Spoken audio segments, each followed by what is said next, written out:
கன்னியாகுமரி மாவட்டத்தில் தொடர் மழையால் பேச்சிப்பாறை உள்ளிட்ட அணைகளுக்கு நீர்வரத்து அதிகரித்துள்ளது.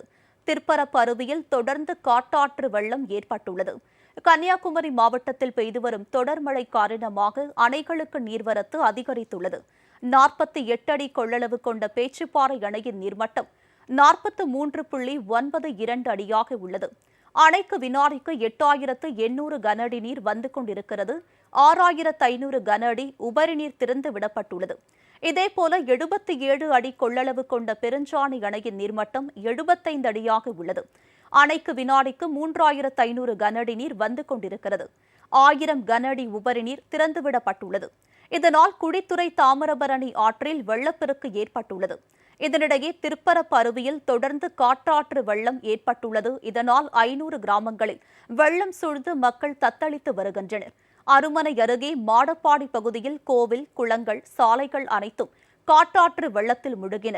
ஹெலிகாம் கேமரா மூலம் எடுக்கப்பட்ட காட்சிகளை இப்போது காண்போம்.